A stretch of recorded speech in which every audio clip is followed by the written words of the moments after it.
तो चलो सबसे पहले इम्पोर्टेंट मेरा पहला एक लेक्चर है बेसिकली माइक्रो प्रोसेसर से रिलेटेड। तो सबसे पहले मैं एक चीज़ क्लियर करना चाह रहा हूँ। अगर आपको प्रोग्रामिंग करना है तो प्रोग्रामिंग में जैसे छोटे छोटे पॉइंट्स हैं, छोटे छोटे कॉन्सेप्ट होते हैं, तो आपको पता नहीं होता है, फिर प्रोग्रामिंग करने जब बैठते हो तो बहुत प्रॉब्लम आती है। सबसे पहले हम लोग उस प्रोग्राम्स को, उस पार्ट को डिस्कस करेंगे जो वहाँ पर प्रॉब्लम आती है बहुत सारे लोगों को। सबसे पहली चीज़, 8086 माइक्रो प्रोसेसर में जो एड्रेस बस होता है वो 20 बिट का होता है और डेटा बस आपका 16 बिट का होता है। मतलब जो भी आपकी एड्रेस होगी वो 16 20 बिट की होगी, जो भी आपका डेटा होगा वो 16 बिट का होगा। 16 बिट का क्या मतलब है सर?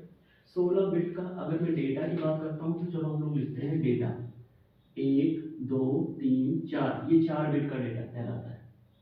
1 1 1 1, ये नेक्स्ट 4 बिट, तो 4 + 4 8 बिट का डेटा हुआ। ये 10 10 4 और 12 बिट का डेटा हुआ। 1101 ये और 4। तो अगर तुम बोलो कि सर 16 बिट का क्या मतलब है, तो 16 बिट का मतलब है ये। क्लियर है? उसी तरीके से 20 बिट का क्या मतलब हुआ? 20 बिट का मतलब हुआ और 4 बिट इसमें ऐड। तो ये जो आपका है ना, ये टोटल कितना बिट हुआ? 20 बिट। तो ये माइक्रो प्रोसेसर होता है ना, माइक्रो प्रोसेसर में जो एड्रेस बस 20 बिट का होता है, डेटा बस 16 बिट का होता है। तो जिन डेटा के साथ हम लोग खेलते हैं, जिन चीज़ों के साथ सीखते हैं, वो इतने बड़े बड़े होते हैं। 20 बिट का होगा या 16 बिट का होगा या 8 बिट का होगा।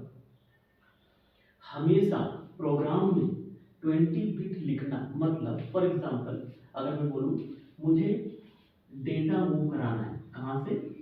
मुझे एल में डेटा मूव कराना है, कितना?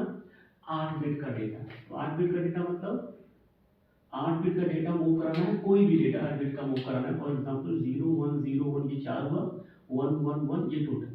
सो दैट मीन्स अगर मुझे कोई भी डेटा मूव कराना है 8 बिट का, तो मैं ऐसे लिखूंगा प्रोग्राम। तो तुम मुझे एक चीज समझाओ, 8 बिट का डेटा मूव कराना हुआ तो 8 बिट लिखना, 16 बिट का डेटा मूव कराना हो तो 16 बिट लिखना, 20 बिट मूव कराना हो 20 बिट मूव कराना हो कहीं पे तो 20 बिट का डेटा लिखना। तो ये इतने नंबर ऑफ बिट्स प्रोग्राम में लिखना कहीं से अकलमंदी है क्या? क्या कोई उसका अल्टरनेटिव नहीं है क्या? डीएलडी में आपने पढ़ा है ना कन्वर्जन, बाइनरी नंबर को हम लोग हेक्साडेसिमल नंबर में भी कन्वर्ट कर सकते हैं। तो क्या उससे हमारा काम आसान हो जाएगा? बिल्कुल। यही एकमात्र रीजन है कि प्रोग्रामिंग करते समय हम लोग हेक्साडेसिमल रिप्रेजेंटेशन यूज करेंगे, बिकॉज हम नहीं चाहते हैं बार बार इतने बड़े बड़े डिजिट्स हम लिखें। क्यों ऐसा है? इसको छोटा कैसे किया जा रहा है, ध्यान से देखो।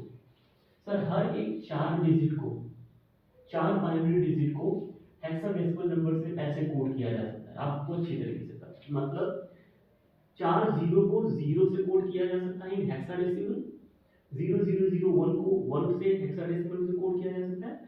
सिमिलरली आप इन सारे नंबर को कोड कर सकते हैं 0 से लेके f तक। तो इसका मतलब हर एक 4 बिट की जगह पे आप 1 बिट रख सकते हो, रिप्रेजेंट कर सकते हो। तो अगर वो 8 बिट का डेटा हुआ तो 8 बिट को डेटा को आप 2 बिट से रिप्रेजेंट कर सकते हो। कैसे? ये 4 बिट क्या है? ये 4 बिट है f, और ये जो पहले वाले 4 बिट है वो किसको कैसे रिप्रेजेंट कर सकते हो? 5s। इसका मतलब इंस्टेड ऑफ राइटिंग ये वाला इंस्ट्रक्शन, हम लोग कौन सा इंस्ट्रक्शन यूज करते हैं? हम लोग लिखेंगे al, 5f। इसका मतलब ये बार बार इंस्ट्रक्शन लिखने से अच्छा है हम ये इंस्ट्रक्शन लिखें, क्योंकि नंबर तो वही है, रिप्रेजेंटेशन क्यों पढ़ाना है, ये तो रीजन था, क्यों कब यूज करना है। यही सारी चीजें होती है जो हम लोग यूज करना सीखते हैं। तो हेक्साडेसिमल रिप्रेजेंटेशन हम लोग यूज करेंगे असेंबली लैंग्वेज प्रोग्रामिंग में। 8 बिट का डेटा 8 बिट ना लिख के हम लोग हेक्साडेसिमल रिप्रेजेंटेशन यूज करेंगे 5h। और उसके सामने, उसके आगे हम लोग h लिख देते हैं जानबूझ के। उसका क्या मतलब है कि this is in hexadecimal representation. वो तो समझ में आएगा हेक्साडेसिमल है, लेकिन इसका मतलब 0h 1h 2h 3h 4h 5h 6h 7h 8h 9h, in order to differentiate that this is an hexadecimal number, हम लोग उसके सामने h लिख देते हैं जनरली। तो आज के बाद जब भी आपको यूज करना हो, अब सोचो अभी 20 बिट करना है, अब इस 20 बिट को हम लोग 20 बिट कौन बार बार लिखेगा यार? इससे अच्छा है कि 20 बिट को कैसे रिप्रेजेंट करो। सर इसका ये 4 बिट का क्या मतलब है? इस 4 का बिट का मतलब है 5, और इसका क्या मतलब है सर? 1101 का क्या मतलब? 110 का मतलब है डी। ये हो गया। इसका मतलब है f, इसका मतलब है 5। तो ये जो नंबर है ना, ये 5FAD5, ये नंबर है आपका 20 बिट नंबर इन हेक्साडेसिमल। ये हेक्साडेसिमल पे ये h लिख दो आगे, तो उससे ये समझ में आएगा कि ये रिप्रेजेंटेशन किसमें है टोटल। ये हेक्साडेसिमल रिप्रेजेंटेशन है 20 बिट का। सबसे पहली चीज ये भी समझो कि हेक्साडेसिमल रिप्रेजेंटेशन क्यों यूज किया गया। प्रोग्रामिंग करते समय हमेशा मैं हेक्साडेसिमल नंबर यूज करूंगा, उसके लिए पीछे का रीजन तुमको समझ में आ गया होगा। Just to make it easy, हमारे लिए आसान हो जाएगा। अब बार बार किसी भी प्रोग्राम में तुम सोचो, अगर इतना बड़ा बिट लिखना पड़े तो कितना कॉम्प्लिकेटेड है, कितना डिफिकल्ट, फालतू में टाइम बर्बाद। जबकि इसका मीनिंग वही है, तो क्या मतलब मैं प्रोग्राम में ये ना लिखूं, क्यों ना लिखूं। तो इसीलिए मैं इसके बाद ये लिखूंगा, और प्रोग्राम में जब भी आप देखोगे आपको हेक्साडेसिमल रिप्रेजेंटेशन ही यूज किया जाएगा, बाइनरी नहीं।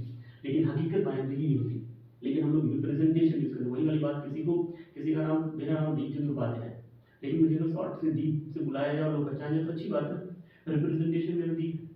तो वही काम यहाँ करना है, मीनिंग वही है। तो मुझे दीप से बोलो या दीपचंद्र उपाध्याय से बोलो, सेम ही है ना, क्योंकि तुमको समझ में आ रहा है किसको बुला रहा है, मुझे समझ में आ रहा है तुम किसको बुला रहे हो, तो वही है कहानी यहाँ।